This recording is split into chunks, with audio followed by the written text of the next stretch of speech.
বাংলাদেশের foreign exchange reserve এখনো 4 মাসের উপর আছে। আমরা 7 দিন 10 দিন 15 দিন আমরা রাখতে পারবো।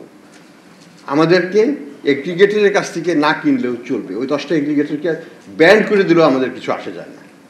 দেয়ার are hundreds of others who can transfer money. আমাদের রেমিটেন্সের প্রবাহ সর্বকালীন সময়ের সবচাইতে বেশি। এই 6 মাসের গড়ে 26%-এরও বেশি আছে, এবং যদি আমরা প্রথম 2 মাস বাদ দিয়ে দিই জুলাই অগাস্ট, তাহলে এটা কিন্তু আরও অনেক বেশি হয়। এই 6 মাসে আমরা ডিসপাইট জুলাই অগাস্টের ঘটনা প্রবাহ বাদ দিয়েও আমাদের রেমিটেন্স নেট বৃদ্ধি হয়েছে $3 বিলিয়ন, যেটা একটা বড় একটা অবদান রেখেছে। আমাদের এক্সপোর্ট বেড়েছে প্রায় $2.5 বিলিয়ন। $5.5 বিলিয়ন কিন্তু আমাদের অনেক কাজে লেগেছে এই দুঃসময়ে। এটা আমাদেরকে কি করতে দিয়েছে? এটা আমাদেরকে যেটা হয়েছে, আমাদের ব্যালেন্স অফ পেমেন্টের যে ঘাটতিটা ছিল, সেই ঘাটতিটা কারেন্ট অ্যাকাউন্টে যেটাকে বলি আমরা, সেই ঘাটতিটা কিন্তু এখন আর নাই। এটা ছিল $3-4 বিলিয়ন এই 6 মাসে অন্যান্য বছর। এই বছর এটা $200 মিলিয়ন নেমে আসছে, অর্থাৎ নাই। এটা কিছু না। $200 মিলিয়ন 300 মিলিয়ন ঘাটতি it's nothing compare to $3-4-6 billion $5 billion ঘাটতি। তো সেদিক থেকে আমরা একটা স্থিতিশীল পরিবেশের দিকে চলে যাচ্ছি, এবং সেই জন্য রেমিটেন্স যারা পাঠাচ্ছেন তাদের অবদান অবশ্যই আছে। এটা কিন্তু এমন নামে কোনো ম্যাজিক নয় যে রেমিটেন্স তারা বেশি পাঠাচ্ছেন। আসলে যেটা হয়েছে, টাকার যে পাচারটা ছিল সেটা বন্ধ হয়েছে, অর্থাৎ গুড গভর্নেন্স দেশে ফিরে আসাতে দেশের অর্থনীতিতে নেট রিটেনশনটা বেড়ে গেছে। আমাদের নেট প্রবাহ যেটা, সেটা বেড়ে গেছে, যেটা দুবাই থেকেই পাচার হয়ে যেত হুন্ডির মাধ্যমে ইত্যাদির মাধ্যমে। সেই জায়গাটায় আমাদের একটা উন্নতি আমরা দেখতে পাচ্ছি, যে কারণে রেমিটেন্সের প্রবাহ বেড়েছে।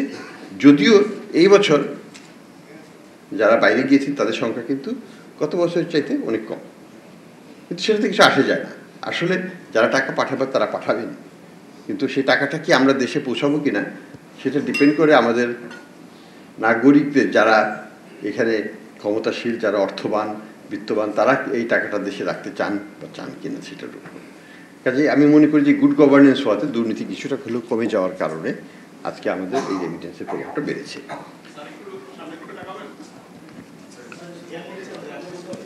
যে জিনিসটা আমি আরেকটু হাইলাইট করব সেটা হচ্ছে যে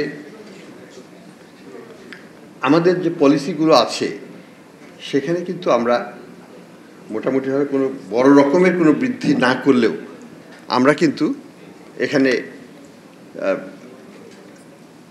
অনেকগুলো ইনসেন্টিভ এবং অনেকগুলো পরিবর্তন ওভার টাইম করা হয়েছে গত 2-3 বছর ধরে। এবং এইগুলোর মধ্যে আছে যেমন ইনসেন্টিভটাই এখনও বর্তমানে এক্সচেঞ্জ রেট 122 টাকা, কিন্তু আমরা কি দেখি, আমরা কিন্তু এরপরেও ওই যে 2.5% ইনসেন্টিভ যেটা দেওয়ার, সেটা কিন্তু সরকার দিয়ে যাচ্ছে। এটাতে কিন্তু সরকারের প্রায় 7,000 কোটি টাকার মতো লাগছে বছরে। এটা বড় রকমের ভর্তুকি, সেটা কিন্তু সরকার দিচ্ছে। এই ফাইন্যান্সিয়াল ট্রাবলের মধ্যেও সরকার কিন্তু এটাকে হস্তক্ষেপ করে নাই।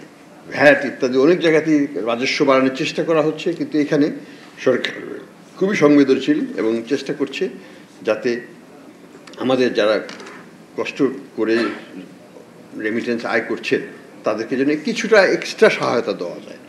এটা এমন কোনো বড় সহায়তা নয়, কারণ 84 থেকে 122 এসছে, অলরেডি বিশালভাবে উপকৃত যারা রেমিটেন্স পাঠাচ্ছেন।